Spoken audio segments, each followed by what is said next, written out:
একবার ভাবুন, গ্রামের সবথেকে পুরনো ঝামেলা যেটিকে বছরের পর বছর ধরে মেটানোর চেষ্টা করা হচ্ছে, যদি হঠাৎ করে এক পক্ষ এসে বলে এই এরিয়া আমাদের, ঠিক কিছুটা এরকম হাল এখন অক্ষয় চীনের। শুনতে পাওয়া যাচ্ছে চীন রিসেন্ট অক্ষয় চীনের এরিয়াতে দুটো গ্রামকে তৈরি করে ফেলেছে। আর এই ব্যাপারটা ঠিক এইরকম যে একজন কৃষকের জমিতে কোনো এক বাইরের ব্যক্তি এসে বলছে এই জমিটা আমার। আপনারা যদি একটু ইতিহাসের দিকে ভালো করে লক্ষ্য করেন, তাহলে 1962 চীন ভারত যুদ্ধের পরে চীন এই জায়গাকে দখল করে নেয়। এখন থেকে চীন এই এরিয়াটাকে চীন নিজেদের হিসাবেই ধরে। কিন্তু এখানে ভারতও পিছিয়ে হটার লোক নয়। আর ভারত চাইছে যে এই জায়গাটা আমাদের, তাই আমাদের এরিয়ার মধ্যে ঢুকানো। একবার ভাবুন, নরেন্দ্র মোদী যেখানে 2025 সালে চীনে যাওয়ার প্ল্যান করছে, আর যখন কোনো দুই দেশের পিএম এর মাঝে একটি বড় সাক্ষাৎকার হবে, তাহলে চীন হঠাৎ করে এই স্টেপকে কেন উঠালো? এই ব্যাপারটা ঠিক এইরকম যে মেলা শুরু হওয়ার পূর্বে মেলার ভেতরে হাঙ্গামা শুরু হয়ে যাওয়া। চীন তাদের দেশের ঘরের ভেতরে নিজেদের জেলাগুলোকে ভাগ করছে, আর এই বাহানায় চীন একটা নতুন জায়গাকে তৈরি করে ফেলে অক্ষয় চীনে। তবে প্রশ্ন হলো, চীন এমনটা কেন করলো? চীন এটাই বোঝাতে চাইছে যে সেই এরিয়াটা নিজেদের। চীন এটার জন্য কি সম্পূর্ণ রেডি ছিল? তবে এর উত্তর হচ্ছে না, তবুও তারা এটা করেছে। তবে এখানে ভাববার মতো বিষয় হলো, চীন এখানে এমনটা কেন করলো? এই স্টেপকে চীন এমনি এমনি ওঠায়নি। চীন চালাকি তখনই দেখিয়েছে যখন ভারত অক্ষয় চীনে নিজেদের দাবিকে মজবুত করার সংকেতকে দিয়ে দিয়েছে।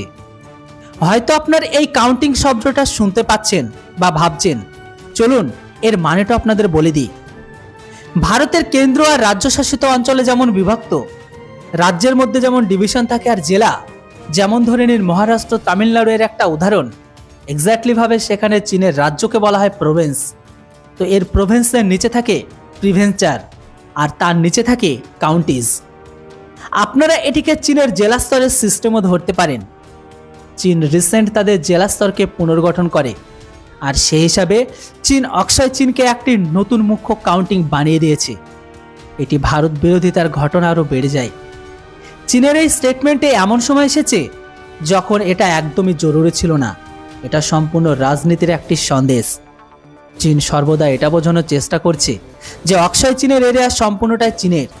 তো এটা কি চীনের জন্য একটি মাত্র ছোট্ট পদক্ষেপ? না, এর পেছনে কোনো বড় খেলা লুকিয়ে আছে। তবে এটিকে বোঝার জন্য চীনের রণনীতিকে ভালো করে আপনাদের বুঝতে হবে। চীন অক্ষয় চীনে গিয়ে দুটো নতুন গ্রামকে তৈরি করেছে, মানে ওনাদের সিস্টেম অনুসারে দুটো নতুন জেলাকে তৈরি করেছে। এটা এমন একটা পদক্ষেপ ছিল যেটার কোনো প্রয়োজনই ছিল না। আপনারা যদি লক্ষ্য করেন তাহলে দেখতে পাবেন চীনের ঘরের ভেতরে বড় তেমন কোনো পরিবর্তন হয়নি। এই পরিবর্তন শুধুমাত্র অক্ষয় চীনে করা হয়েছে। এর মাধ্যমে এরা এটাই মেসেজ দিতে চায় যে ভারতকে যে এলাকা শুধুমাত্র চীনের কাছেই থাকবে। একবার মনে করুন, যখন আজ থেকে কিছু বছর আগে ভারত জম্মু আর কাশ্মীরকে পুনর্গঠিত করেছিল, সেই সময় এটাকে দুটো ভাগে বিভক্ত করা হয়। জম্মু, কাশ্মীর আর লাদাখ দুটোকে আলাদা আলাদা কেন্দ্রশাসিত প্রদেশ তৈরি করে দেওয়া হয়। সেই সময় চীন এই সিদ্ধান্তের উপর কিভাবে হাঙ্গামাকে খাড়া করে, তারা পাকিস্তানের সাথে মিলে এই বিষয়টিকে সংযুক্ত রাষ্ট্র পর্যন্ত নিয়ে যাওয়ার চেষ্টা করে। কিন্তু যখন কথা হয় তাদের দখল করার জায়গাকে নিয়ে, তো দেখুন তারা কিভাবে বড় পরিবর্তন করে দেয়, নতুন কাউন্টার তৈরি করে দেয়। মনে হচ্ছে এটাতে তাদের কোনো কিছু যাই আসে না। যদিও ভারতের শুধুমাত্র বিরোধ করছে, কিন্তু আমার হিসাবে ভারতকে এর থেকে আরও অনেক বড় কিছু করা উচিত। মানে এই বিষয়টিকে সংযুক্ত রাষ্ট্রের গভীরভাবে নেওয়া উচিত। দেখুন, চীন যখন ভারতের বিরুদ্ধে এত বড় গম্ভীর আরোপকে লাগিয়েছিল, তাই এখানেও কোনো সংযত বা সমঝোতার কোনো কথাই আসে না ভারতের। কোথাও না কোথাও আমারও মনে হচ্ছে ভারত সরকার দুর্বল। না হলে এইভাবে চীন লাগাতার আমাদের ঘরের ভেতরে ঢুকে পড়ে আর ভারত সরকার কোনো বড় পদক্ষেপই নেয় না। কেননা সেই দিন চীনের বিরোধ সম্পূর্ণ একটি আলাদা লেভেলের ছিল। কিন্তু আমার হিসাবে ভারতকেও তার থেকে কয়েক গুণ বেশি প্রতিক্রিয়া দেওয়া উচিত তাদের। না হলে সমস্যা দিনের পর দিন বেড়েই যাবে, চীন এইরকম গ্রাম করেই যাবে। তবে দেখার বাকি এই মামলাটি কোথায় যায়। দেখুন, এই বিষয়ের উপর আপনাদের মতামত অবশ্যই লিখবেন। কিন্তু এবার আপনাদের কথা বলবো, চীন যে নতুন দুটো কাউন্টিকে বানিয়েছে, তার নাম হচ্ছে হেনান কাউন্টিং, আর একটা হচ্ছে হোকান কাউন্টিং। হেনান কাউন্টিং অক্ষয় চীনের একটি বড় জায়গাকে কভার করে। তবে প্রশ্ন ওঠে, চীন এমন পদক্ষেপ কেন তুলল? চীন যখনই কোনো এরকম টাইপের নতুন টাইপের জায়গাকে তাদের নিজের মধ্যে ঢোকায়, তার জন্য বেজিং থেকে আলাদা একটি ফান্ডকে জারি করা হয়। এর মানে এটাই যে অক্ষয় চীনে এখন চীনের দ্রুতগতির সাথে বিকাশ করবে, মডার্ন গাঁওকে তৈরি করা হবে, আর সেখানে তারা তাদের আবাদিকে তৈরি করার প্রস্তুতি নিবে। আর এটাই হচ্ছে চীনের রণনীতি, যে কোনো এরিয়াতে মজবুত ক্ষমতা তৈরি করার জন্য তাদের মানুষজনকে সেখানে বসানো।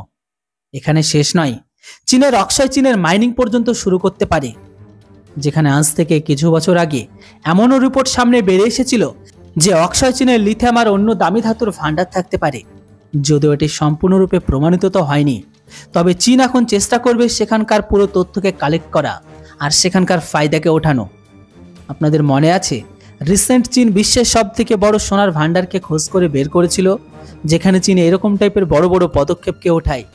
এটা তাদের রণনীতির একটি অংশ, কেননা এই এরিয়াতে তাদের লাভের একটা অংশ থাকে বা দেখে, সেখানে তাদের সম্পূর্ণ ক্ষমতাকে লাগিয়ে দেয়।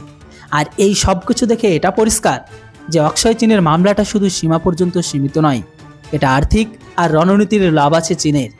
তাহলে প্রশ্ন এখন একটাই, ভারতের এই স্থিতির জবাব কিভাবে দেবে? চলুন সামনের দিকে আমরা কিছুটা এগিয়ে গিয়ে দেখি। চীন তাদের গোটা দেশের জন্য মাইনিংয়ের জন্য একটি আলাদা বাজেটকে পেশ করেছে, আর এই কারণে তারা লাগাতার প্রাকৃতিক সংশোধনের খোঁজ আর খননে তারা এগিয়ে যাচ্ছে। আপনারা ভাবছেন চীনের কাছে এত দুর্লভ খনিজ রেয়ার মেটেরিয়ালস কিভাবে আসে, আর তারা বৈশ্বিক স্তরে এত বড় বিশ্বের লিডার কিভাবে তৈরি হলো? তো এর মেন কারণ হচ্ছে তাদের রণনীতি আর বৃত্তীয় ক্ষমতা। চীনের কাছে এত ক্ষমতা রয়েছে যে তারা বড় পরিমাণে খোঁজ আর খননকে করতে পারে। এই ক্ষেত্রে ভারত অনেক পিছিয়ে। আমাদের জমির তলে কি লুকে আছে সেই সম্পর্কে আমরা নিজেরাও জানি না। আর এর কারণ হচ্ছে এই সব কিছু খোঁজার জন্য ফান্ডিংয়ের প্রবলেম আমাদের, কেননা আমাদের প্রাথমিক যোজনা তো অন্য কিছুতে লেগে আছে। কারণ আমাদের যোজনাগুলো এখন বেশিরভাগ মুক্ত আর অল্প দামে জিনিস দেওয়াতে ব্যস্ত। মোটামুটি ফ্রিতে অনেক কিছু দেওয়ার প্রকল্পগুলো যদি তুলে নেওয়া হয় আমাদের ঘরের ভেতর থেকে, তাহলে আমাদের প্রাথমিকতা অন্য কিছু হবে। তাই আমাদের ফান্ডিংগুলো এই মুক্ত জায়গা থেকে তুলে এনে যদি আমাদের এই ফান্ডিংগুলো এই সমস্ত কাজে লাগাতে পারি, তাহলে আমাদের পরবর্তী জেনারেশন আমাদের সুনামের সাথে সাথে আমাদের আশীর্বাদও করবে। দুর্ভাগ্যবশত এখন আমরা এমনটা করতে পারছি না। তো এখন এই সব কিছুর মাঝে অক্ষয় চীন দ্রুতগতির সাথে সবকিছু পরিবর্তন করবে। চীন এই জায়গায় বড় পরিমাণে দ্রুত বিকাশ করবে। এটি ভারতের জন্য কত বড় বিপদ, এটা আপনারা এটা থেকে বুঝতে পারবেন যে চীন প্রথমে লাইন অফ কন্ট্রোল থেকে নিজেদের সেনাকে ডিপ্লয় করে রেখেছে। এটা একটা বড় বিপদ আমাদের জন্য।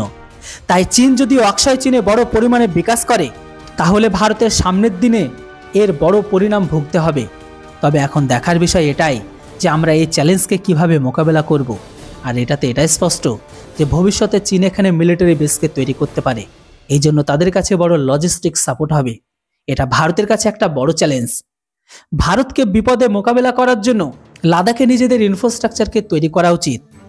যত দ্রুত সম্ভব সেখানে আরও বেশি পরিমাণে ইনভেস্টমেন্ট করা উচিত, আর সেখানে লোকালিটি বা স্থানীয়দের এগিয়ে নিয়ে আসা উচিত।